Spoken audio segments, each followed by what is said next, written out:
রক্ষার কোনো উপায় নেই। সে জীবনের আশা ছেড়ে দিয়েছে, নৈরাশ্যতা। এই অবস্থায় সে দেখলো উপরের দিকে তাকিয়েছে, কূপের সোজা খোলা মুখ, উপরের দিকে তাকিয়ে দেখে যে ওই গাছের একটা, বাহিরের একটা গাছের ডাল ওই কূপের সোজাসুজি উপরের দিকে চলে আসছে, আর সেই কূপ বরাবর উপরের দিকে একটা বিশাল মৌচাকের বাসা। উনি দেখলেন যে হয়তোবা কোনো বানর বা কেউ ঢিল ছুঁড়েছে, ওই মৌচাক থেকে ফোঁটা ফোঁটা মধু ওই কূপের মধ্যে পড়তেছে। উনি তার জিহ্বা বের করে, দুই হাত দিয়ে তো রশি ধরা, হাত তো আটকা, তো এই জিহ্বা বের করে সেই জিহ্বা দিয়ে সে মধু চেটে চেটে খাচ্ছে। এদিকে এতগুলো বিপদ, সব বিপদের কথা ভুলে গিয়ে এখন সে মধু খাচ্ছে। এই মধু খাইতে খাইতে তার ঘুম ভেঙে গেল।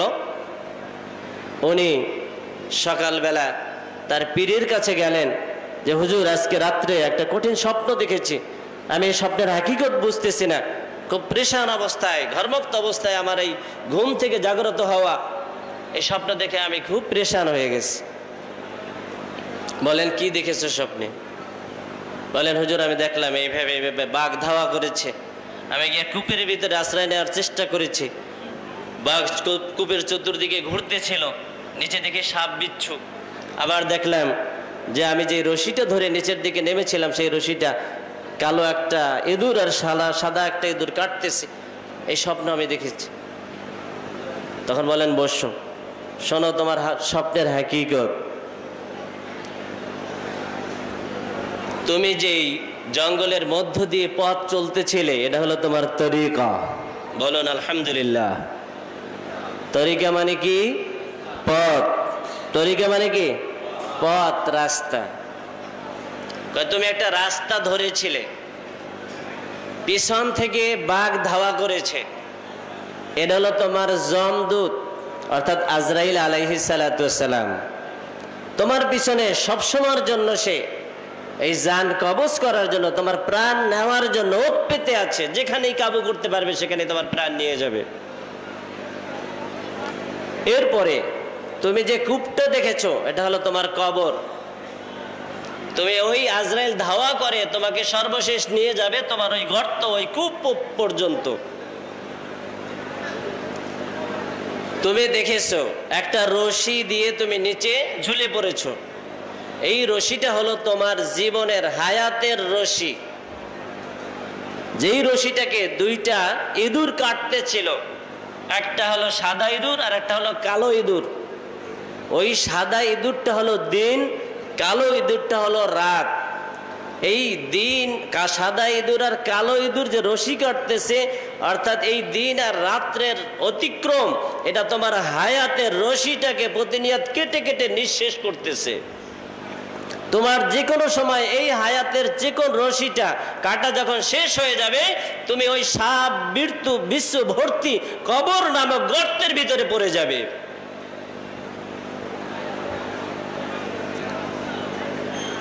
তখন ওই মুরিদ বললেন, হুজুর তা তো বুঝলাম, এতগুলো বিপদ সংকুল পরিস্থিতিতে আমি যে উপর থেকে মধু পড়তে দেখলাম আর সেই মধু চাটতেছিলাম, এই সব বিপদের কথা ভুলে গেলাম আমি। বলেন হ্যাঁ, এটাও একটা দুনিয়ার হাকিকত, তোমাকে এই স্বপ্নের মাধ্যমে বোঝানো হয়েছে। যা আমাদের পুরো একই নেই, কোন শখ শোভা সন্দেহ জন না, বরং একই জিনিস। আমার পিছনে আজরাইল আছে, আমার সামনে কবর অপেক্ষা করতেছে, আর ওই কবর সাপ বিচ্ছুর দ্বারা ভর্তি। এ সব একই বিষয়, কোরআন হাদিসের মাধ্যমে তোমাদের সামনে সব প্রমাণিত, এগুলি সব তোমাদের নলেজে আছে। কিন্তু তারপরেও এই ভীতিকর পরিস্থিতিগুলি সব ভুলে পৃথিবীর মধু চাটার পিছনে আমরা ব্যস্ত হয়ে পড়ি। আল্লাহ রাব্বুল আলামিন তোমাকে এইটাই শিখিয়েছেন। ওই মধু টস টস করে যে পড়তেছিল, তোমার সব বিপদের কথা ভুলে গিয়ে তুমি সেই মধু চাটতেছিলে। অর্থাৎ আমাদের এত বিপদ সংকুল পরিস্থিতিতেও আমরা নিশ্চিন্তায় কবরের কথা ভুলে গিয়ে, হাসরের কথা ভুলে গিয়ে, জীবনের পাই টু পাই আমলের হিসাব হবে, এই পরিস্থিতিগুলির কথা সব ভুলে গিয়ে আল্লাহ রাব্বুল আলামিনের সামনে আমাকে দাঁড়াতে হবে, জীবনের সকল আমলের হিসাব দিতে হবে। এই সবগুলো পরিস্থিতি আমরা ভুলে গিয়ে আমরা দুনিয়ার পিছনে, দুনিয়ার চাকচিক্যের পিছনে, দুনিয়ার মধুর পিছনে, স্ত্রী পরিবার পরিজনের মহব্বতের ভিতরে, অর্থ সম্পদের মহব্বতের ভিতরে, দুনিয়ার উচ্চ পদের লোভে দেখা যায় যে আমরা সময় কাটাচ্ছি, কিন্তু সেই জীবনের কথা, এতগুলি বিপদের কথা আমরা কোনো সময় ফিকিরই করি না, আমাদের জেহেনেই আসে না। আল্লাহ রাব্বুল আলামিন তোমাকে এই স্বপ্নের মাধ্যমে সেই তালিম দিয়েছেন। এই বাস্তব স্বপ্ন আমাদের প্রত্যেকের জীবনে আছে, কি বলেন ভাই? আমাদের প্রত্যেকের জীবনে এই স্বপ্ন আছে কি না?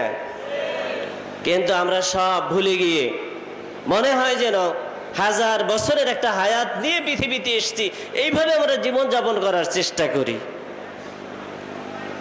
কাজে আমাদের জন্য সেই পরকালীন জীবনে আফসোস করতে না হয়, এখানে সময় যখন আছে, সময় থাকতে সময়কে সদ্ব্যবহার করে, সময় থাকতে সময়কে কাজে লাগিয়ে আমরা যেন ওই জীবনের পাথেও কিভাবে সংগ্রহ করা যায়, এই ফেকের, এই জেহেন, এই মোরাকাবা নিয়ে যদি বসি, তাহলে ইনশাআল্লাহ এই মজলিস থেকে, এই ময়দান থেকে আমরা কিছু পাথেও নিয়ে যেতে সক্ষম হব। আল্লাহ রাব্বুল আলামিন আমাদের সকলের দামানকে পূর্ণ করে দেন সেই সম্পদ দ্বারা।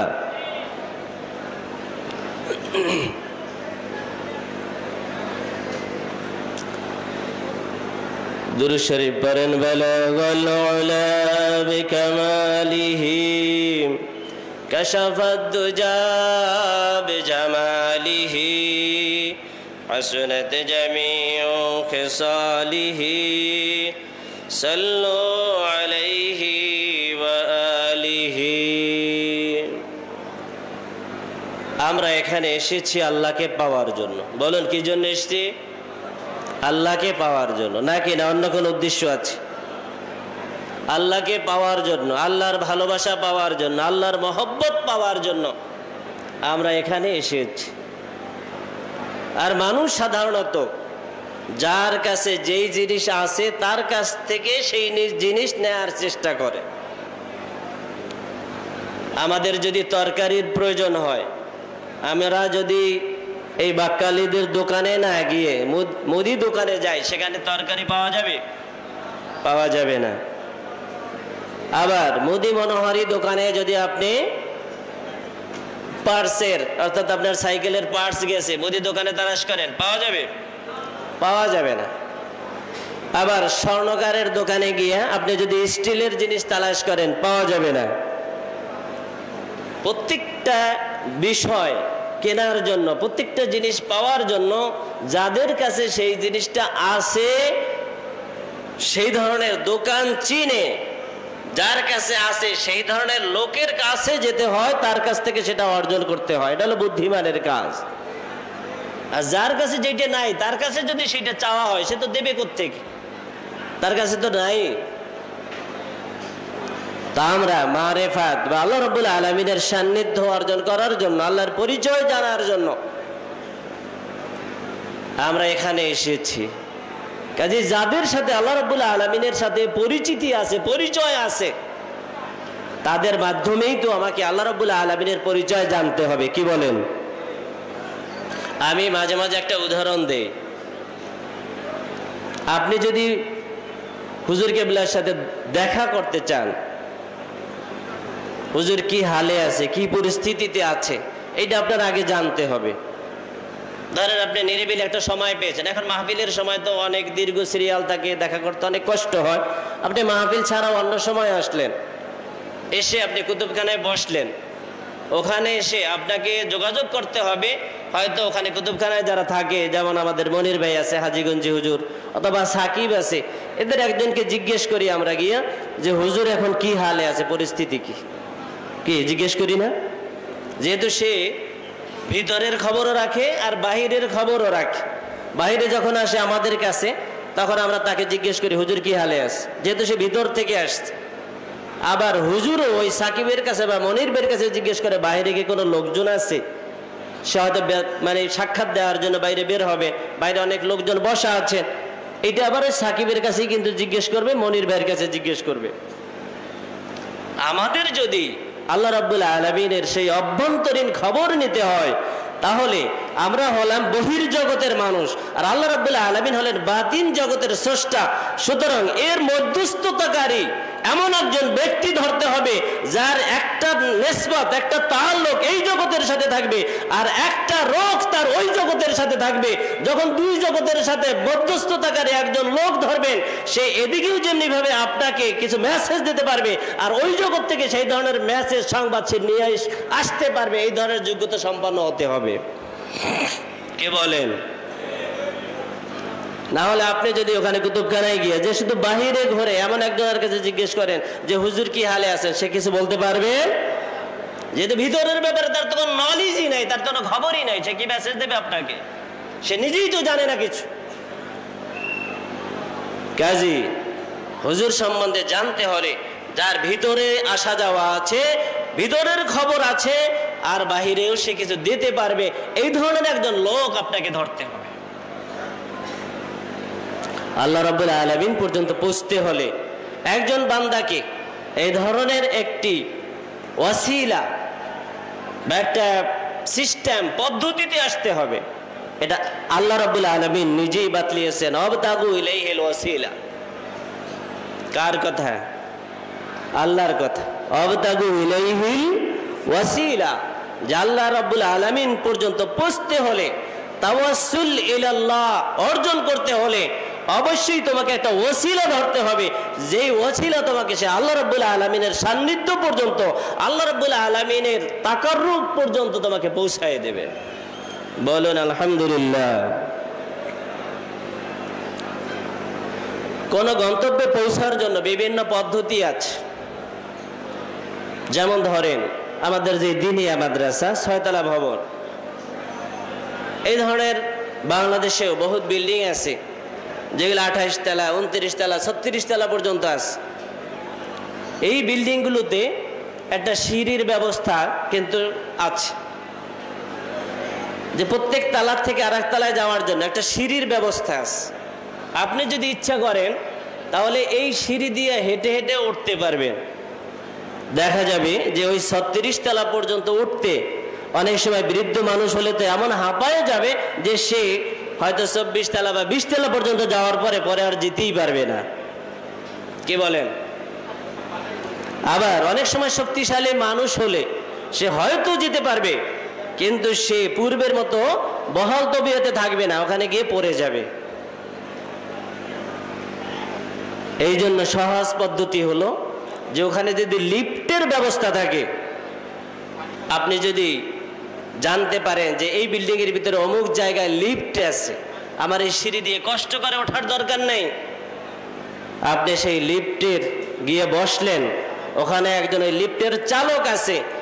যখন আপনি লিফটের ভিতরে উঠে বসেছেন, আর ওই চালক যখন সুইচ টিপ দেবে, দেখা যাবে যে 1 মিনিটের ভিতরে আপনি এই 1 তলা, 2 তলা, 3 তলা অতিক্রম করে সে 36 তলায় পৌঁছে গেছে। কে যাবেন কিনা? আপনার কি কষ্ট হবে? কোনো কষ্ট হবে না। এইটাকে বলা হয় তাওয়াজ্জুহ। আউলিয়া কিরামদেরকে আল্লাহ রাব্বুল আলামিন এই রকমের তাওয়াজ্জুহের সুইচ দিয়েছেন যে কোনো বান্দাকে যখন নাকি ওই লিফটের মতো তরিকার মজলিসের ভিতরে বসায়, যখন তার যদি যোগ্যতা সম্পন্ন সে তরিকতপন্থী হয়, তার সুইচ যখন টিপ দেয়, যে এক এক করে 36 না 1000 তলা অতিক্রম করে আল্লাহ পর্যন্ত পৌঁছে যায়।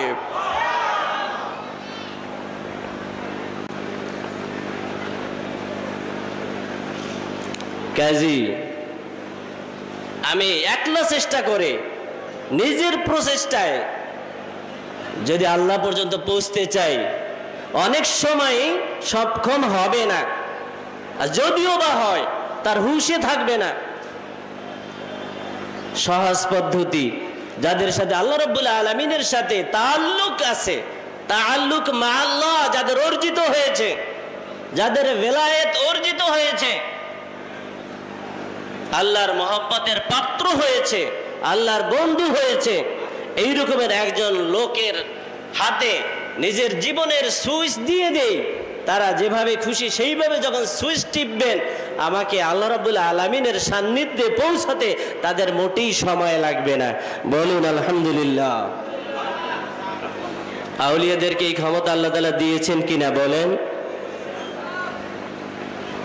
আপনারা খাজা বাকি বিল্লাহ রহমতুল্লাহ আলাইহির নাম শুনেছেন কি? শুনেছেন না? খাজা বাকি বিল্লাহ রহমতুল্লাহ আলাই, এই ঘটনা আমাদের বামনা হুজুর বিভিন্ন আলোচকদের মুখে অনেকবার শুনেছেন। নান বায়ে, নান ফার্সি শব্দ, নান অর্থ রুটি আর বায়ে মানে বিক্রেতা। নান বায়ে মানে কি? রুটি বিক্রেতা।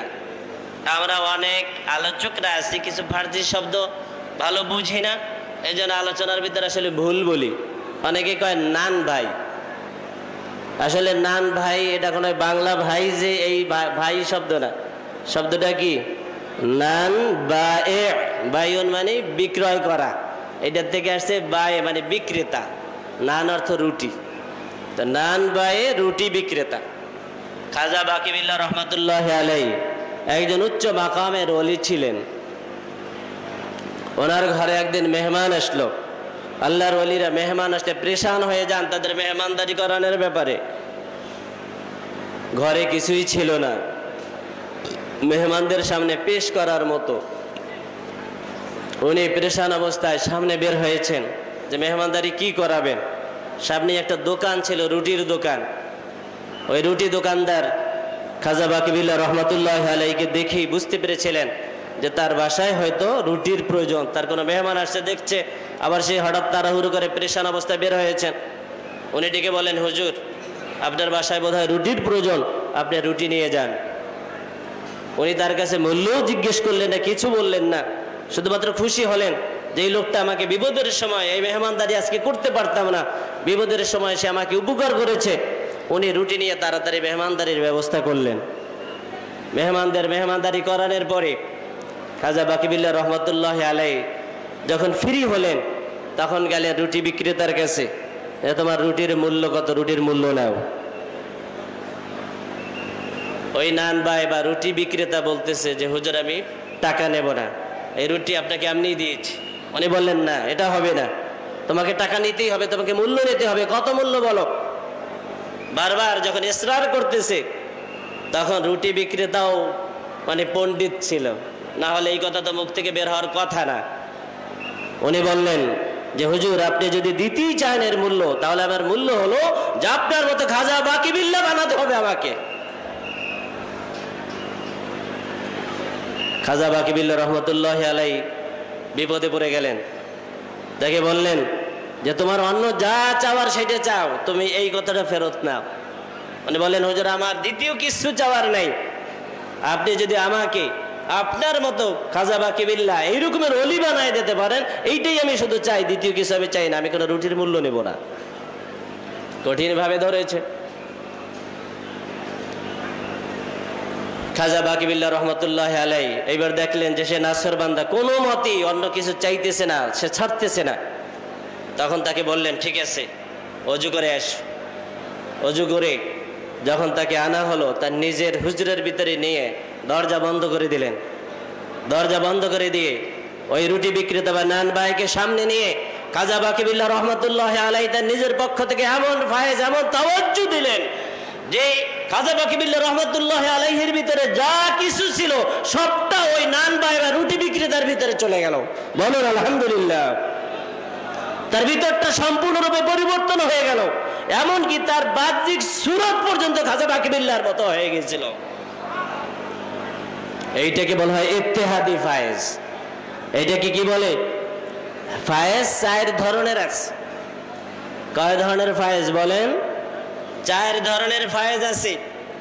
এই যে এখন যেটা বললাম এটা হলো ইত্তেহাদি ফায়েজ, অর্থাৎ পীরের মাঝে যা কিছু থাকবে ওই মুরিদের সাথে এমন ভাবে সংযোগ স্থাপন করবেন যে পীরের মাঝে যা কিছু আছে সে সর্বাবস্থায় ওই মুরিদ সব কিছু পীরের কাছ থেকে অর্জন করতে থাকবে। কোনো খেয়ালও করা লাগবে না, কোনো তাওয়াজ্জু লাগবে না, কোনো মোরাকাবা মুশাহাদায় বসে পুরীর দিকে কলমের দিকে কোনো ধরনের মানে তাওয়াজ্জুর প্রয়োজন নেই, এমনি আসতে থাকবে। এইটাকে বলা হয় ইত্তেহাদি ফায়েজ। তো খাজা বাকি বিল্লাহ রহমতুল্লাহ আলাই যখন দরজা খুললেন, দরজার ভিতর থেকে দুইজনই বের হয়ে আসতে, রুটি বিক্রেতা এবং ওই খাজা বাকি বিল্লাহ রহমতুল্লাহ আলাই। দেখা গেল যে এই দুইজনের সিরাত সুরাত তার সম্পূর্ণ একরকম হয়ে গেছে। সমস্ত মানুষ দেখলো যে এই দুইজনের মাঝে কোনো পার্থক্য করা যায় না, শুধুমাত্র পার্থক্য একটা, খাজা বাকি বিল্লাহ রহমতুল্লাহ আলাইহি হুশে ছিলেন, স্বাভাবিক অবস্থায় ছিলেন, আর ওই রুটি বিক্রেতা তিনি অস্বাভাবিক অবস্থায় অর্থাৎ মজজুব হালে ছিলেন, সে হুশে ছিলেন না। শুধুমাত্র এই মজজুব হাল আর একজন স্বাভাবিক হাল, এই হাল দুইটা ব্যতিরেকে বাকি সব চেহারা টেহারা সবকিছু এক ধরনের হয়ে গিয়েছিল।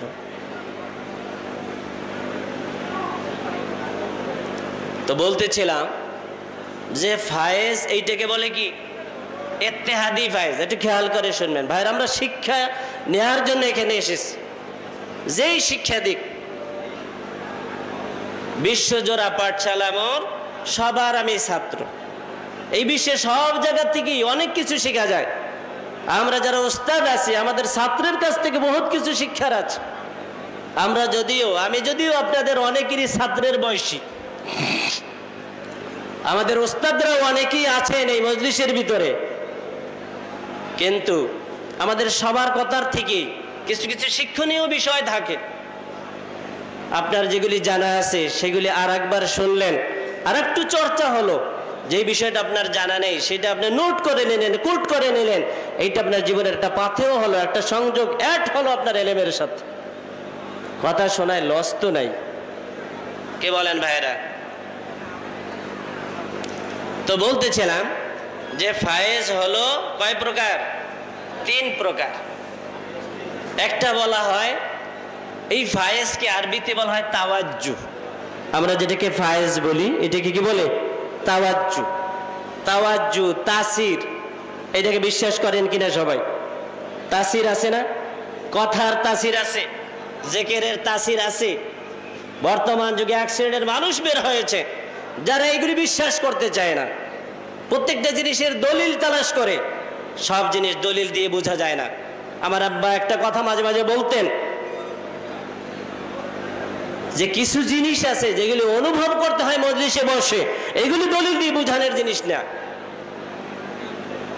যদি ফায়েজ তাওয়াজ্জু কেউ বুঝতে চায় তাকে পীরের মজলিসে বসায় দেয়, সে যদি অনুভব না করে, সেটি বুঝতে না পারে, তখন বলবে যে কি বলেছে, যে ফায়েজে তাওয়াজ্জু আছে কিনা। আহমদ শাহ নামে ইন্ডিয়াতে একজন শায়েখ আছেন। আমি ইন্ডিয়াতে থাকাকালীন অবস্থায় 3 বছর ইন্ডিয়া ছিলাম। যেহেতু সারসিনার থেকে ইন্ডিয়া গেছি দেওবন্দে পড়াশোনা চলাকালীন সময়, আমার মানে ঘোরাফেরাটাও ছিল এই দরবার কেন্দ্রিক। ওখানে কয়টা দরবার আছে, এক রমজানে এক হুজুরের কাছে আমি ইতিকাফও করেছিলাম এই তরিকতের মাশায়েখদের মধ্য থেকে। তো এই আহমদ শাহ এর কাছে একজন কওমি আলেম, যারা এই মানে তাওয়াজ্জুকে বিশ্বাস করে না, অর্থাৎ কওমি সব যে তাওয়াজ্জুকে বিশ্বাস করে না এমন না, তো কওমিদের মধ্য থেকে অনেক দাওবন্দীদের মধ্যে অনেক ভালো তরিকতপন্থী লোক আছে যারা নিয়মিত তরিকা মস্ক করে, কিন্তু সব দলের মধ্যে কিছু কিছু লোক এ ধরনের থাকে যারা বুঝের অভাবে এই সমস্ত জিনিসগুলোকে অস্বীকার করে। এই ধরনের একজন আলেম একবার ওই আহমদ শাহর কাছে গেছে, গিয়ে বলতেছে, হুজুর আপনারা এই যে তাওয়াজ্জু বলেন, ফায়েজ বলেন, এগুলি কোনো দলিল আছে? এগুলি কোনো কোরআন হাদিসের মধ্যে আছে? এগুলি আপনারা পেলেন কোথায়? তো যখন নাকি হঠাৎ করে মজলিসের ভিতরে একজন শায়েখের কাছে এই ধরনের একটা প্রশ্ন করে, তাকে আটকানোর জন্য, বেইজ্জতি করার জন্য চেষ্টা করে, তখন কিছু কিছু জবাব আছে দলিল ভিত্তিক জবাব, আর কিছু কিছু জবাব দিতে হয়, এগুলোকে বলা হয় ইলজামি জবাব, তাৎক্ষণিক মানে পরিস্থিতির আলোকে জবাব দেওয়া।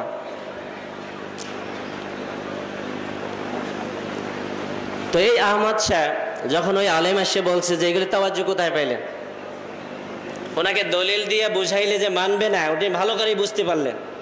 তখন উনি বললেন, একটা কথা বলছেন তাকে, উনি বললেন যে ফায়েজ তাওয়াজ্জু কি জিনিস তোর মতো গাধাই কি বুঝবে? কি বলছি?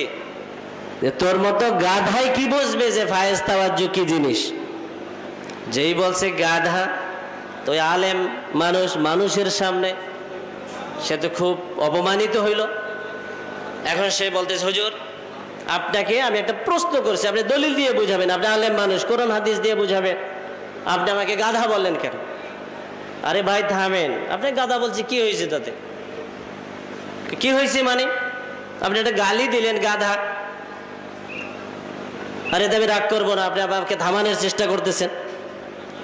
শোনেন, আমি আমার মুখ থেকে একটা নাম, একটা পশুর নাম উচ্চারণ করেছি, যেটা হালালও না, একটা হারাম পশু, খাওয়া জায়েজ নাই। আমি গরু বলি নাই, বলছি গাধা। তাহলে এই একটা পশুর নাম উচ্চারণ করলাম, এতে আপনার চেহারা সম্পূর্ণ লাল হয়ে গেছে রাগে, আপনি ছটফট করতেছেন, আপনাকে থামানো যাচ্ছে না। গাধা শব্দটা তো আমার মুখে বলেছিলাম, আপনার মুখেও বলেন নাই। তাহলে শুধু একটা গাধা নামে যদি এতটা পাওয়ার থাকে যে আপনাকে পুরো ছটফট করাতে পারে, আপনাকে যদি লাল বানায় দিতে পারে, তো আল্লাহ শব্দের মধ্যে তাসির কেন থাকবে না?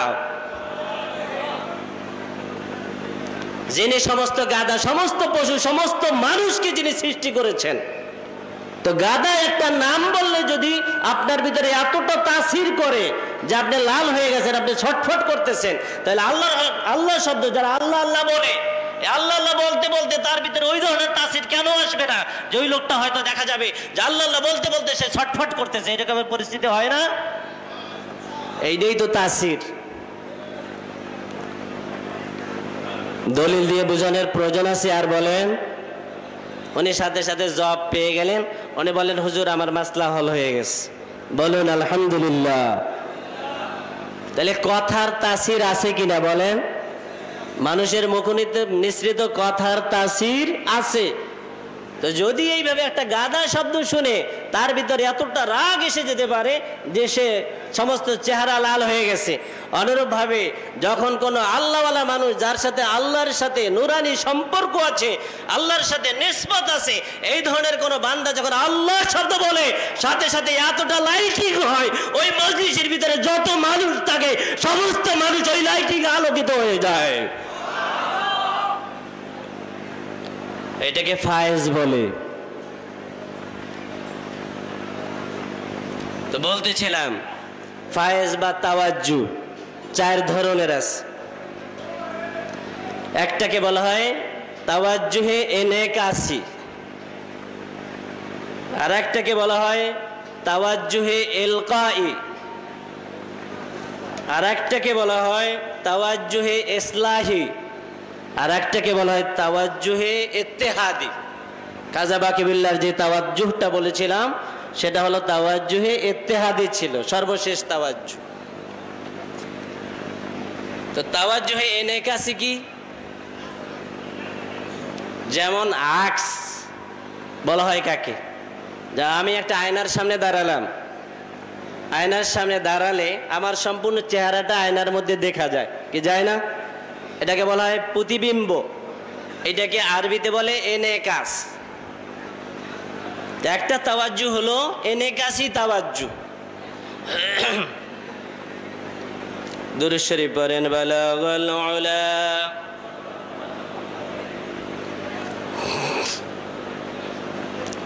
কাশাফাদ দুজা বিজামালিহি حسنت جميع خصاله صلوا عليه وآله بلغ العلا.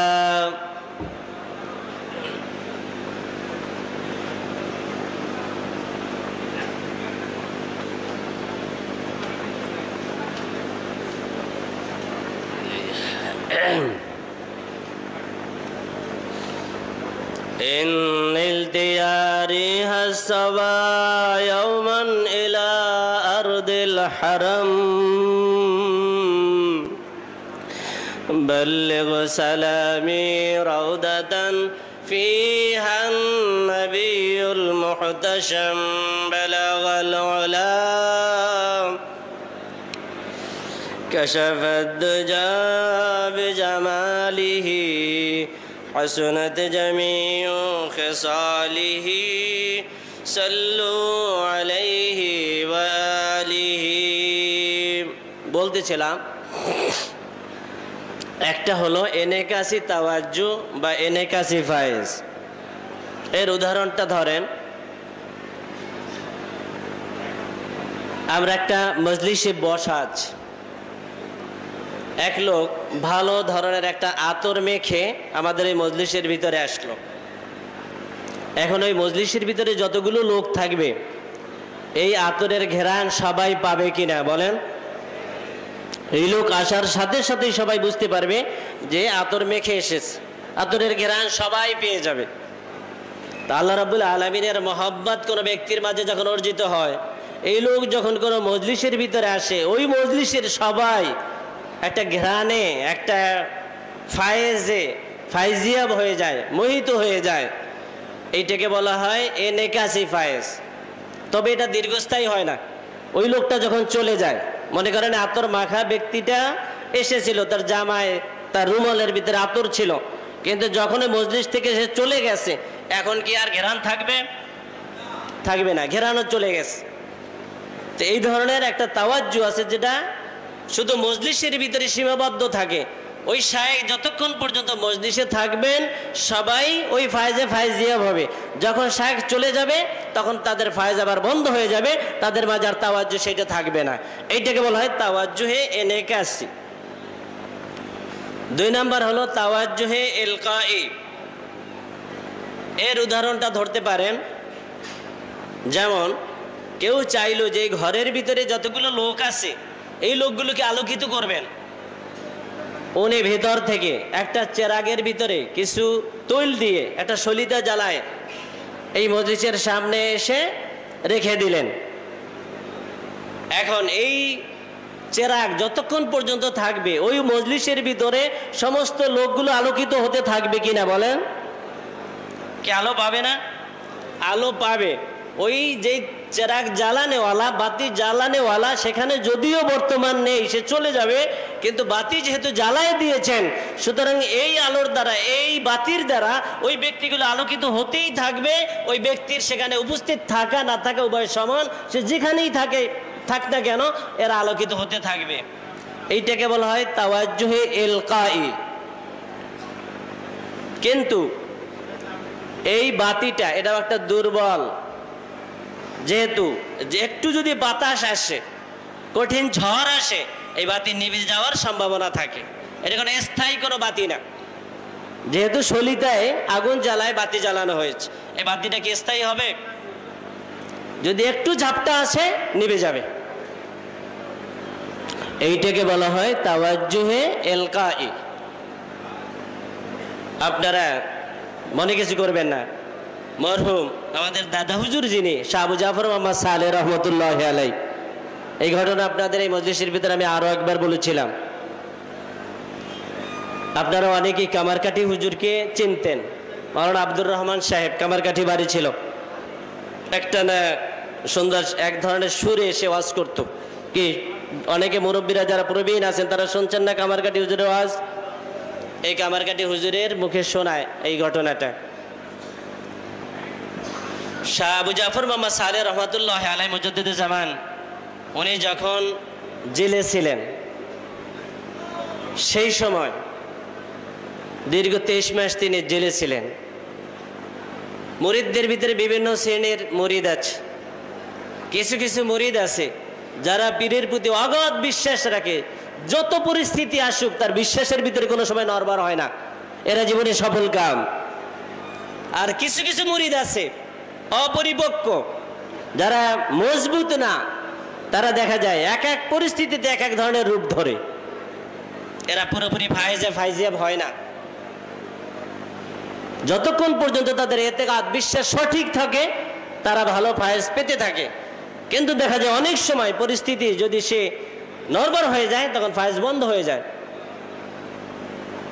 এই ধরনের একজন মুরিদ, সে তরিকায় ভালো আগাই ছিল, তালিমদাতা ছিল, নিয়মিত তালিম দিত, তালিমি জলসা করত, এমনকি তার মজলিসে বসলে লোকগণ ফাইজিয়াব হতো। এই ধরনের অর্থাৎ তরিকায় ভালো আগানো একজন লোক ছিল।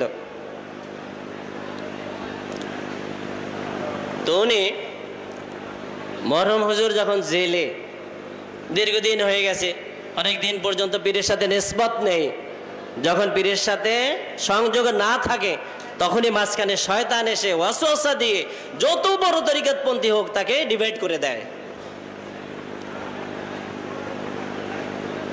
সে এক পর্যায়ে উনি যেহেতু তরিকে ভালো আগাইছে, অনেক কিছু মাকামের ব্যাপারে খবর আছে তার, উনি মোরাকাবায় বসেছেন।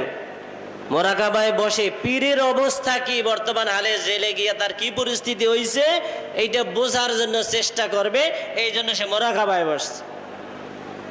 মোরাকাবায় বসে যে হুজুর কি আগের মতো সেই রকমের ওলি আছে কিনা, নাউজুবিল্লাহ বলেন, নাউজুবিল্লাহ, যে সেই রকমের বেলায়েতের পাওয়ার তার পীরের আছে কিনা এইটা বোঝার জন্য একজন মুরিদ, আদনা মুরিদ, সে মোরাকাবায় বসে পীরের কলবের দিকে যখন ওই খেয়ালে সে খেয়াল করেছে, দেখা গেল যে তার লাইটটা যখন নাকি সেই দিকে মেরেছে, ওনার যে লাইটটুকু আছে ক্ষুদ্র লাইট সেটা বন্ধ হয়ে গেছে। বলুন নাউজুবিল্লাহ। ধরেন এখানে একটা বিশাল সার্চ লাইট লাগানো আছে, এইটার দিকে আপনার যদি পেন্সিল ব্যাটারির একটা লাইট মারেন, আপনার ওই পেন্সিল ব্যাটারির লাইট থাকবে? অনেক সময় আপনার সুইচ কেটে যাওয়ার সম্ভাবনা থাকে। তো যখনই সেই হুজুরের দিকে খেয়াল করে, ওইভাবে যখন নাকি পীরের কলবের দিকে খেয়াল করেছে, সাথে সাথে ওনার কলবের বাল্বটুকু বন্ধ হয়ে গেছে। শেষ জীবন পর্যন্ত পাগল অবস্থায় সে সময় কাটিয়েছে, কোনোদিন আর সুস্থ হয় নাই। তরিকা নেমত যা কিছু পেয়েছিল এক মুহূর্তে সব ছলব হয়ে গেছে। কাজে এই পথটা অত্যন্ত বিপদসংকুল পথ, খুব রিস্কের পথ। বুঝে শুনে পা বাড়াতে হয়, বুঝে শুনে চলতে হয়। তো বলতেছিলাম, এ তো জ্বালানো বাতি, তুমি যার মাধ্যমে আলো পেলে সেই দিকেই তুমি সার্চিং করতেছো, লাইটিং করতেছো, ওনার লাইটটুকু বন্ধ হয়ে গেছে। তো 3 নম্বর যেই ফায়েজটা, 1 নম্বর বলছিলাম তাওয়াজ্জুহে ইনাকাসি, 2 নম্বর ছিল তাওয়াজ্জুহে ইলকাই, অর্থাৎ পীরের পক্ষ থেকে মুরিদের অন্তরের ভিতরে একটা ফায়েজ ঢেলে দেওয়া হয়। তো এইটার ক্ষমতাটা মূলত পীরের হাতে থাকে। আপনার কলবটাকে শুধুমাত্র একটা বাতি জ্বালাই দিচ্ছেন, কিন্তু যদি কোনো ঝাপটা বাতাস আছে, যদি প্রতিবন্ধকতা আসে, এখানে যদি আর কোনো ওই সংযোগ না থাকে, তেলের সংযোগ, তাহলে আপনার বাতিটুকু নিভে যেতে পারে, যে কোনো মুহূর্তে রিস্ক থাকে। এইটাকে বলা হয় ইলকাই ফায়েজ। 3 নম্বর আর একটা ফায়েজ হলো তাওয়াজ্জুহে ইসলাহি।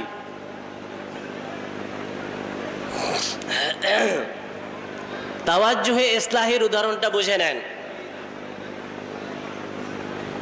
যেমন আপনার নদীর সাথে আপনার পুকুরের একটা সংযোগ আছে। এখন আপনার এই পুকুরে বা কূপ যদিও ছোট, কিন্তু গভীর সমুদ্রের সাথে নদীর সাথে এটার সংযোগ, একটা লাইন কেটে এর সাথে একটা সংযোগ স্থাপন করেছেন।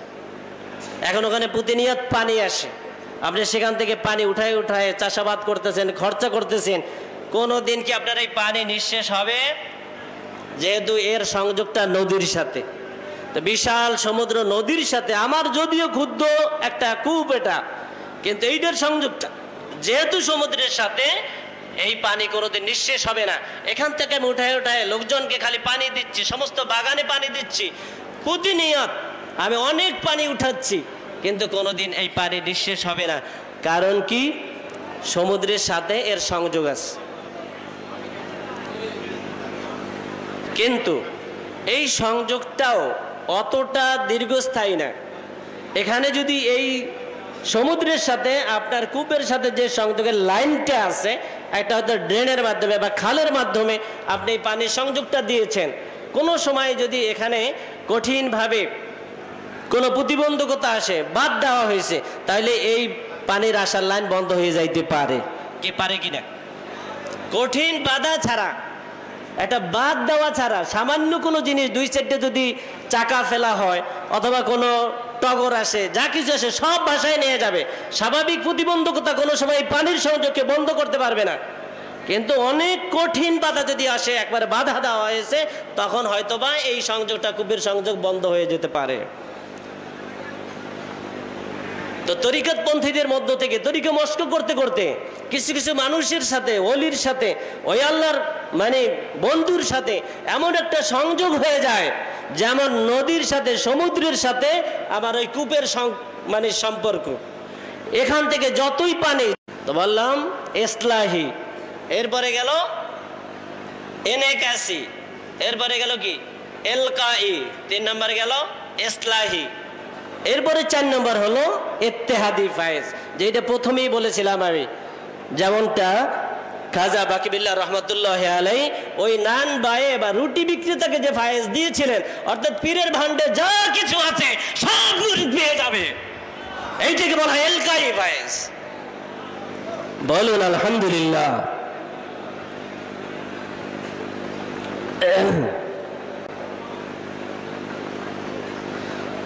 আপনারা জানেন ওয়াজিহুল্লাহ সন্দীপী বাংলাদেশের আলেম, হাফেজে বুখারী ছিলেন, বুখারী শরীফ তিনি সম্পূর্ণ মুখস্থ শোনাতেন। এই ওয়াজিহুল্লাহ সন্দীপী যখন ফুরফুরা শরীফের শাহ আবু বকর সিদ্দিকী রহমতুল্লাহ আলাইহির কাছে বায়াত হওয়ার জন্য গিয়েছিলেন, উনি তাকে বয়াত করানের, আমি সংক্ষেপে বলছি, মসজিদের ভিতরে তাকে বসায় শাহ সিবি নেসারউদ্দিন আহমদ রহমতুল্লাহ আলাইকে শাহ আবু বকর সিদ্দিকী রহমতুল্লাহ আলাই বলেছিলেন, বাবা নেসার আপনি পিছন থেকে বসেন, তাকে তাওয়াজ্জু দেন, আর আমি সামনের থেকে তাওয়াজ্জু দেই, যেহেতু তার ভিতরে ইলমে শরীয়তের গরম আছে, এই গরমকে যতক্ষণ পর্যন্ত দূর না করা যাবে আল্লাহ রাব্বুল আলামিনের মারিফাতের নূর তার ভিতরে ঢুকবে না। তাকে বসানো হলো, সামনের থেকে ছিলেন শাহ আবু বকর সিদ্দিকী রহমতুল্লাহ আলাই, ফুরফুরা আবি রহমতুল্লাহ আলাই, আর পিছন থেকে শাহ নেসারউদ্দিন আহমদ রহমতুল্লাহ আলাই তাওয়াজ্জু দিলেন। দেখা গেল দুই দিক থেকে, একদিক থেকে পীর, দ্বিতীয় দিক থেকে যখন নাকি খলিফা তার দিকে তাওয়াজ্জু করেছে, এক মুহূর্তে সে জমিনে পড়ে ছটপট ছটপট করতেছে। দীর্ঘ সময় যখন হয়ে গেল, শাহ সিবি নেসারউদ্দিন আহমদ রহমতুল্লাহ আলাই পীরের দিকে ইশারা করে জিজ্ঞেস করলেন, হুজুর অনেক সময় তো হয়ে গেছে, বেহুশ অবস্থায় ছটফট করতেছে, মনে হয় যে হাত পাও সবকিছু ছিন্ন ভিন্ন হয়ে যাবে, এই ধরনের পরিস্থিতি, এখন তাকে তাসকিনের ফায়েজ দিব কিনা, অর্থাৎ তাকে এখন থামানোর জন্য তাসকিনের ফায়েজ দেওয়া হবে কিনা। তখন আবু বকর সিদ্দিকী রহমতুল্লাহ আলাই বলেছিলেন, যেহেতু ইলমে শরীয়তের একটা গরম আছে, মাটির সাথে তার এই গরমটা যতক্ষণ পর্যন্ত না মিশবে ততক্ষণ পর্যন্ত তাকে তাসকিনের ফায়েজ দিয়েন না। এটা আল্লাহর ওলিদের খেলা, এইটাকে তাওয়াজ্জু বলে। যখন তার ভিতরটা পরিপূর্ণরূপে সংশোধন হয়ে গেছে, এক মজলিসের ভিতরে বসায়, এক মজলিসের ভিতরে সেই হাল করে ফেলেছে যে তার ভিতরে এখন কিছু দেওয়া যায়, কিছু ঢালা যায়। এরপরে তাকে বললেন, ঠিক আছে বাবা, এখন তাসকিনের ফায়েজ দেন। বলুন আলহামদুলিল্লাহ। আউলিয়ারা হাসতে কুদরত আজেলা, তীরে জুস্তা বাজে গর্দা লাজ্জেরা। আল্লাহ রাব্বুল আলামিনের পক্ষ থেকে আউলিয়া কিরামদেরকে এইভাবে পাওয়ার দেওয়া আছে, যেই পাওয়ারে নিজে শুধুমাত্র আলোকিত হয় না, বরং এই আলো দ্বারা সামনে যত মানুষ থাকে সমস্ত মানুষগুলোকে আলোকিত করতে সক্ষম হন। আমি মাঝে মাঝে তালিমি জলসা একটা উদাহরণ দিয়ে থাকি যে আউলিয়া কিরামদের এই তাওয়াজ্জুহের উদাহরণটা কেমন। যেমন আমার হাতে একটা ছোট্ট বড় গ্লাস আছে, সূর্যের দিকে যদি এই গ্লাসটা ধরা হয় দেখা যাবে সম্পূর্ণ সূর্যটাই ওই গ্লাসের মধ্যে চলে এসেছে। কি আসে কিনা বলেন? এটাকে এনেকাস বলে, এটাকে আকস বলে, প্রতিবিম্ব। আমি সূর্যের দিকে তাকাতে পারি না, কিন্তু যখন এই গ্লাসের ভিতরে সূর্যটা চলে আসে এইটার দিকে তাকাতে পারেন? পারবেন না। এটা তো সূর্য না, এটা সূর্যের একটা প্রতিবিম্ব। কিন্তু এই সূর্যের এমনটা লাইটিং ওই গ্লাসের মধ্যে চলে এসেছে যে এখন আর ওই গ্লাসের দিকে তাকানো যায় না, চাওয়া যায় না।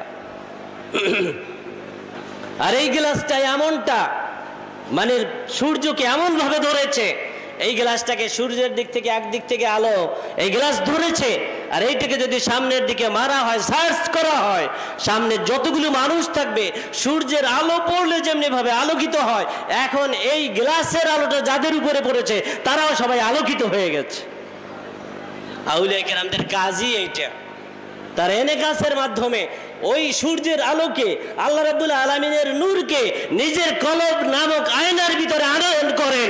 সামনে উপবিষ্ট যত মানুষ থাকে তাদের দিকে যখন সার্চ করেন, ওই সামনে উপবিষ্ট সমস্ত মানুষ ওই সূর্যের আলোর দ্বারা আলোকিত হয়ে যায়। এটাকেই বলে ফায়েজ, এটাকেই বলে তাওয়াজ্জু। দুরূদ শরীফ পড়েন। বালাগাল উলা বিকামালিহি কাশাফাদ দুজা বিজামালিহি হাসনাত জামিউ খিসালিহি সাল্লু আলাইহি ওয়া আলিহি। বালাগাল উলা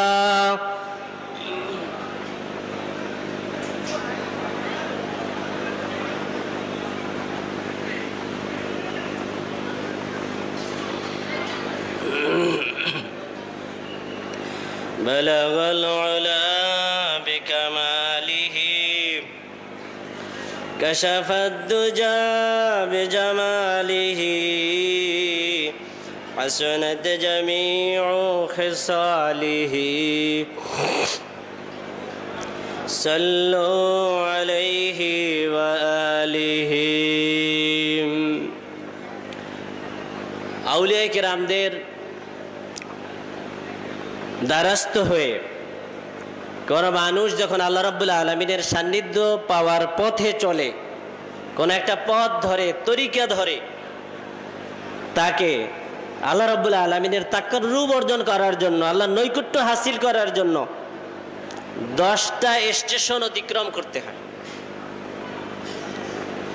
যেমন আমি যদি ঢাকা যেতে চাই, তাহলে আমার একটা পথ ধরতে হবে, একটা তরিকা ধরতে হবে। তরিকা ধরে, একটা পথ ধরে আমাকে কিছু স্টেশন অতিক্রম করা লাগবে। যেমন সর্বপ্রথম আমি এখান থেকে যাব স্বরূপকাঠি বাস স্ট্যান্ড, আমার একটা রিক্সার প্রয়োজন হবে, আমি রিক্সায় স্বরূপকাঠি বাস স্ট্যান্ড গেলাম। সেখান থেকে আমাকে যেতে হবে গড়িয়ার পার, আর একটা স্টেশনে গেলাম। সেখান থেকে মাওয়া যেতে হবে, আর একটা স্টেশনে গেলাম। সেখান থেকে স্পিড বোর্ডে পার হয়ে ওপার উঠতে হবে, আর একটা স্টেশন অতিক্রম করলাম। সেখান থেকে আবার আমাকে হয়তো কোনো একটা বাহনের মাধ্যমে গুলিস্তান পর্যন্ত, ইলিশ নামক পরিবহনের মাধ্যমে গুলিস্তান পৌঁছে গেলাম। সেখান থেকে আবার ভিন্ন কোনো রুটে আমাকে নিজের গন্তব্যে পৌঁছতে হবে। কি বিভিন্ন রুট চেঞ্জ, বিভিন্ন বাহন চেঞ্জ এবং বিভিন্ন রাস্তায় আমাকে চলতে হয়েছে কিনা বলেন? কোনো মানুষ যখন এই তরিকা ধরে, কোনো মানুষ যখন কোনো একটা আল্লাহকে পাওয়ার পথে আসে, তাকে অনুরূপভাবে কিছু মাকাম অতিক্রম করতে হয়, কিছু পথ, কিছু স্টেশন তাকে অতিক্রম করতে হয়। এরপর আল্লাহ রাব্বুল আলামিনের সান্নিধ্য পায়। এই মাকামগুলি, এই স্টেশনগুলি জানার প্রয়োজন আছে কিনা বলেন?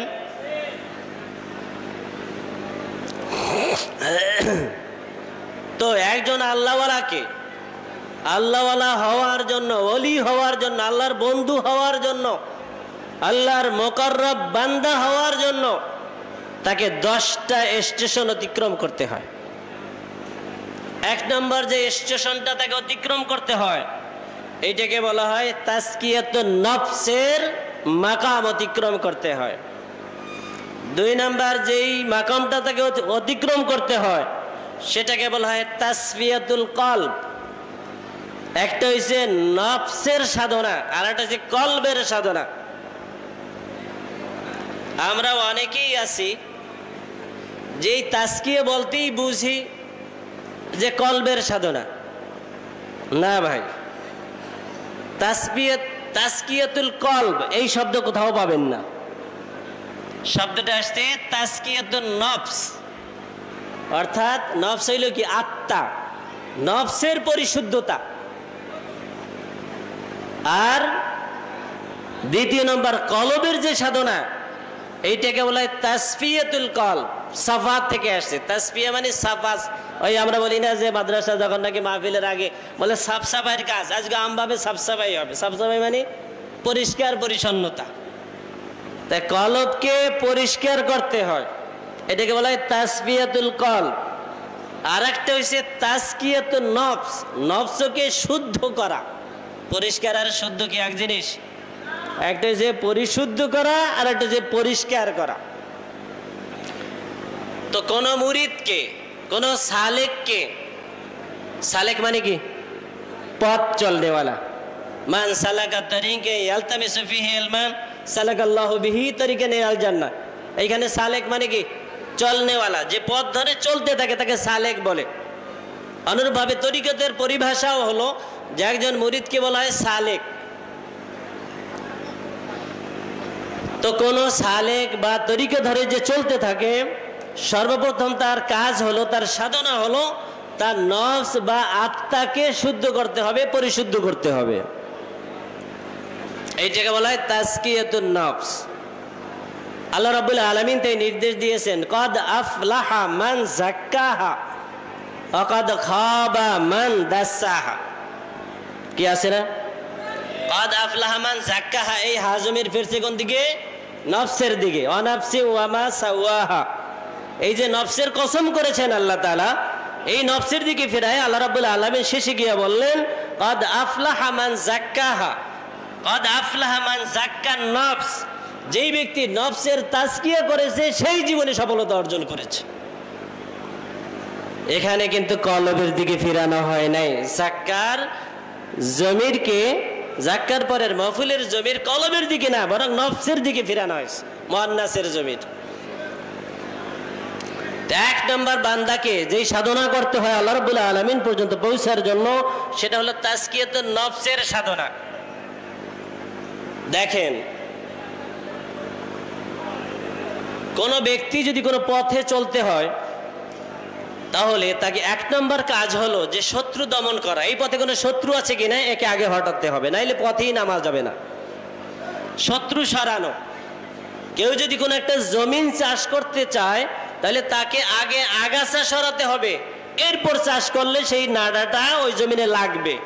আর যদি পুরা জঙ্গল ভর্তি, বন ভর্তি একটা জমিন আছে, এইখানে আপনি শুধু গরু দিয়া লাঙ্গল দিয়ে চষতে থাকেন, সমস্ত ওই লাঙ্গুলের যে চাষ করা এটা বেহুদা যাবে, যেহেতু সেখানে ঘাস ভর্তি, জমিনে লাগবে না। তো বুদ্ধিমানের কাজ হলো যে আগে ওই ঘাস পরিষ্কার করেন, এরপর অল্প চাষ দেন, কাজ হবে। তো নফস এটা হলো মানুষের প্রধান শত্রু। আমাদের জান্নাতে যাওয়ার পিছনে দুইটা শত্রু কার্যকরী। একটা শয়তান হলো, মানে শত্রু হলো ওপেন শত্রু, সে হলো শয়তান। শয়তান আল্লাহ রাব্বুল আলামিনের সাথে চ্যালেঞ্জ করে এসেছেন যে কিভাবে আপনার এই আদম সন্তানরা জান্নাতে আসে সেটা আমি দেখে ছাড়বো। কোরআনে আছে না, আমি তাদেরকে ডান দিক থেকে ওয়াসওয়াসা দেব, বাম দিক থেকে ওয়াসওয়াসা দেব, সামনের থেকে ওয়াসওয়াসা দেব, পিছন থেকে ওয়াসওয়াসা দেব। আর অধিকাংশ বান্দাকে আপনি মাশকুর হিসেবে, শুকরগুজার হিসেবে পাবেন না। এই চ্যালেঞ্জ শয়তান করে আসছে। তো একটা শত্রু হলো আমার শয়তান, এ সবসময় চায় আমি যেন জান্নাতের পথে না যাইতে পারি। দুই নাম্বার হলো আমার ভিতরগত আর একটা শত্রু, সেটা হলো আমার নফস। কোরআনে বলা হয়েছে, ইন্নান নফসা লা আম্মারাতুন বিসসু। এখানে আম্মারাতুন মুবালাগার শিখে ব্যবহার করা হয়েছে, ফাআলাতুন উজরে, অর্থাৎ নফসে বেশি বেশি নির্দেশ দেয় খারাপ কাজের। তাহলে এই শত্রুটা আমার ভিতরে, শয়তান হইল বাহিরের শত্রু। বাহিরের শত্রু ততক্ষণ পর্যন্ত কোনো ক্ষতি করতে পারে না যতক্ষণ পর্যন্ত ভিতরের শত্রু তাকে হেল্প না করে, সাহায্য না করে। কি ঠিক কিনা বলেন?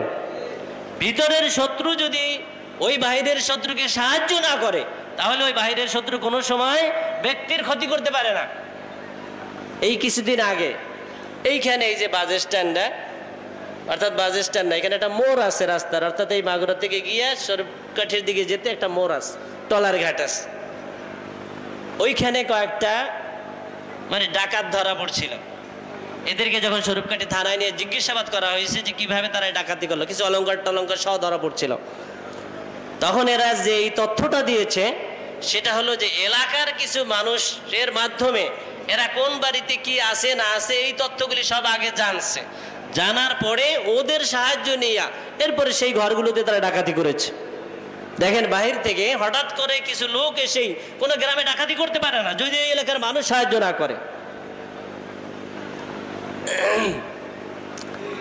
তো আমার ভিতরের শত্রু হলো, ঘরের শত্রু হলো আমার নফস। এই নফস যতক্ষণ পর্যন্ত সহায়তা না করবে, সাহায্য না করবে, ওই বাহিরের শত্রু যে শয়তান আছে সে শয়তান আমাকে কোনো ক্ষতি করতে পারবে না। কিন্তু ভিতরের শত্রু যখন ওকে সাহায্য করবে, ওকে হেল্প করবে, যে কোনো ভাবে তার নিজের দুর্বলতা প্রকাশ করবে, তখনই শয়তান সাথে সাথে আপনার ঘরে ঢুকে পড়বে। আর এই দুইজন শত্রুর মধ্যে আমি আলোচনা করি যে শয়তানের চাইতে মারাত্মক শক্তিশালী শত্রু হইছে নফস। কারণ শয়তানকে শয়তান বানাইছে কে বলে? শয়তানের মতো শত্রুকে যে শত্রু বানাইতে পারছে সে কত বড় মানে পাওয়ারওয়ালা শত্রু। শয়তান যখন শয়তান হলো, মারদুদ হলো, আদম আলাইহিস সালাতু ওয়াস সালামকে সিজদা করার নির্দেশ আল্লাহ দিলেন, উসজুদু লি আদম, ফাসাজাদাল মালাইকা, সমস্ত মালাইকা সিজদা করলো, আদম সিজদা করে নাই। কারণ কি? আনা খায়রুম মিনহু। শয়তানের ভিতরে কাজ করলো কি? আনা খায়রুম মিনহু, আমি আদমের চাইতে উত্তম।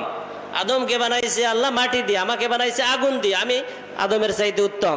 সুতরাং যে উত্তম সে তো আদমকে সিজদা করতে পারে না। এই যুক্তি, এই মানে কিয়াস তার ভিতরে কাজ করলো। তাহলে এই কিয়াস করছে কি? শয়তান। তখন তো শয়তান ছিল না, ওই ইবলিসের নফস। কি বলেন? ইবলিসের নফসের থেকে, ভিতর থেকে, আত্মার থেকে যখন এই কথাটা আসছে, আল্লাহ রাব্বুল আলামিন তাকে মারদুদ বানাই দিলেন, জীবনে অভিশপ্ত শয়তানে পরিণত হয়ে গেল। তাহলে শয়তান তো শয়তান হইছে এই নফসের প্ররোচনায়। শয়তানকে শয়তান বানাইছে তার নফসে। কাজী যে শয়তানের মতো ছাত্রকে গড়তে পারে সে কত বড় উস্তাদ। সে হইছে আমার ভিতরে, আপনার ভিতরে যে নফস আছে সেই নফস। এ শয়তানকে খালি শয়তান বানাইছে, আমাকে কি আমার পথ থেকে সরাতে পারবে না? কাজে এই নফস তো আমার ভিতরে, আপনার ভিতরে, সবার মাঝে আছে। এই নফসকে সংশোধন করা, একে গুছায় নেওয়া, এটাকে বলা হয় তাজকিয়াতুন নফসের সাধনা। যখন নাকি নফস গুছ হয়ে আসে আস্তে আস্তে, এরপরে তার কলবকে আলোকিত করার জন্য, কলবকে পরিষ্কার করার জন্য আরেকটা সাধনা করতে হয়। এইটাকে বলা হয় তাসফিয়াতুন নফস, তাসফিয়াতুল কলব, কলবকে পরিষ্কার করা। এই জন্য আল্লাহ রাব্বুল আলামিন রাসূল সাল্লাল্লাহু আলাইহি ওয়াসাল্লামের ভাষায় বলা হয়েছে লিকুল্লি শাইইন সিকালা ওয়া সিকালাতুল কুলুবি যিকরুল্লাহ। প্রত্যেকটা জিনিস পরিষ্কার করার, সাফ করার একটা অস্ত্র আছে, আর কলবকে সাফ করার, পরিষ্কার করার অস্ত্র হলো আল্লাহর জিকির। এটা রিয়াদ। আমি বলি যে রিয়াদ দিয়া ঘষাকে ভিতরে দেয় না উপরে দেয়? বলেন, লোহার জং উপরে ধরে না ভিতরে ধরে? উপরে ধরে। নফস মানে আমার কলবেরও যে জং, গুনার কারণে, ইদা আযনাবাল আব্দু কানাত নুকতাতান সাউদা ফি কলবি, কোন বান্দা যখন গুনাহ করে কালো কালো স্পট তার কলবের উপরে পড়ে, যখন আল্লাহর জিকির করে তখন এই ঘষায় ঘষায় কলবের জরবে জরবে তার এই গুণাগুলি সব ধুয়ে মুছে পরিষ্কার হয়ে যায়। তো এই আঘাতগুলি লাগে, এই রাতের ঘষাগুলি লাগে, কলবের উপরে স্বচ্ছ হয়, পরিষ্কার হয়। এটাকে তাসফিয়া বলে। দ্বিতীয় নম্বর যে একজন সালেককে কাজ করতে হয় সেটা হলো তাসফিয়াতুল কলবের সাধনা। এক নম্বরে গেলে তাজকিয়াতুন নফস, দুই নম্বরে গেল তাসফিয়াতুল কলব, তিন নম্বর হচ্ছে তাখলিয়া, রাজায়েল থেকে নিজেকে সম্পূর্ণরূপে মুক্ত করাকে বলা হয় তাখলিয়া। এরপরে চার নম্বর যে সাধনাটা করতে হয় সেটা হলো তাহলিয়া, হুলিয়াতুন থেকে আসছে মানে অলংকার। আল্লাহ রাব্বুল আলামিনের যে ফাজাইলগুলি আছে, এই ফাজাইলের আওসাফের মাধ্যমে নিজেকে গুণান্বিত করা, অলংকৃত করা, এইটাকে বলা হয় তাহলিয়া। এরপর আসে তার তাজলিয়া। যখন নাকি এই চারটা পদ অতিক্রম করে তখন আল্লাহ রাব্বুল আলামিনের পক্ষ থেকে তার উপরে তাজাল্লি আসতে থাকে। এই তাজাল্লিয়াতের স্তরে যখন যায় তখন মাঝে মাঝে সে বেহাল হয়ে যায় নিজের মাঝে। আল্লাহ রাব্বুল আলামিন এর এমন একটা এনিকাজ তার উপরে আসে যে নিজেকে মাঝে মাঝে আত্মহারা হয়ে যায়, নিজেকে হারিয়ে ফেলে। এই গেল 4 নাম্বার স্তর। এইভাবে 10টা স্তর আছে, 10টা স্তর অতিক্রম করে তাকে বেলায়েতের উচ্চ মাকামে পৌঁছতে হয়। এরপর হলো তাদান্নি, অর্থাৎ আল্লাহর সান্নিধ্যে পুষতে পুষতে সে এমন মাকামে পৌঁছে যায় যেটাকে বলা হয় মাকামে উরুজ। রাসূল পাক সাল্লাল্লাহু আলাইহি ওয়াসাল্লাম যখন আল্লাহ রাব্বুল আলামিনের সান্নিধ্যে গিয়েছিলেন, সুম্মা দানা ফাতাদাল্লা, দুইটা শব্দ আসছে এখানে, দানা আর তাদাল্লা, এটা দুইটা স্তরের নাম। অর্থাৎ দানা মানে কি তাকার রূপ, নিকটবর্তী হওয়া, যে আল্লাহ রাব্বুল আলামিনের একেবারে কাছে চলে গিয়েছেন আল্লাহ রাব্বুল আলামিন, এইটাকে বলা হয় তাদান্নির হালত। এরপরে সে তাদাল্লি, ওই ফাতাদাল্লার দ্বারা যেটাকে বলা হয়েছে এটাকে বলা হয় মাকামে তাদাল্লি। এটা হলো মাকামে নজুল, অর্থাৎ আল্লাহ রাব্বুল আলামিন পর্যন্ত যখন পৌঁছে গেছে তখন সেখান থেকে আবার নিচের দিকে মানুষকে কিছু দেওয়ার জন্য যে অবতরণ করে এইটাকে বলা হয় মাকামে তাদাল্লি। এরপর যখন সে আরো সাধনা করতে থাকে, সাধনা করতে করতে সে এক সময় ফানা ফিল্লা হয়ে যায়, বাকা বিল্লার স্তরে পৌঁছে যায়। এইটাকে বলা হয় মাকামে তারাক্কি, অর্থাৎ সে তারাক্কির একটা স্তরে পৌঁছে গিয়েছে। যখন এই স্তরে যায় তখন সে যেদিকে তাকায় সেদিকে কিছু দিতে সক্ষম হয়, যেই মানুষগুলোর দিকে তাকায় সেই মানুষগুলোকে আলোকিত করতে পারে, এইরকমের একটা যখন হালত হয় এইটাকে বলা হয় মাকামে তালাক্কি, মানে এলকা করার মাদ্দা তার মধ্যে চলে আসে। এভাবে এই মাকামগুলো অতিক্রম করে করে একজন মানুষ বেলায়েতের উচ্চ মাকামে পৌঁছে। আমি শুধু স্তরগুলি বললাম, এখন আমাদের কাজ হলো সাধনা করে করে এই মাকামগুলো অর্জন করা এবং পীরের নজরে থেকে একের পর এক এই মাকামগুলো অর্জন করে করে বেলায়েতের উচ্চ মাকামে পৌঁছা। আমরা মাদ্রাসায় শুধু ভর্তি হয়েছি, যদি পড়াশোনা না করি, সাধনা যদি না করি, এই মাকামগুলি ক্লাসগুলো ডিঙ্গানের জন্য চেষ্টা যদি না করি, তাহলে আমাদের এই ভর্তি হওয়ার সার্থক হবে না। আল্লাহ রাব্বুল আলামিন আমাকেও যেন এই তরিকতের মাদ্রাসার ভর্তিকে সার্থক করেন, আমিও যেন ভালো ছাত্র হতে পারি এবং আপনারাও সবাই যেন ভালো ছাত্র হয়ে এখান থেকে বেলায়েতের উচ্চ মাকামে অধিষ্ঠিত হয়ে পূর্ণ ফায়েজে ফাইজিয়াব হয়ে যেতে পারেন। আল্লাহ রাব্বুল আলামিন সকলকে কবুল করেন। ওয়া আখির দাওয়ানা আনিল হামদুলিল্লাহি রাব্বিল আলামিন।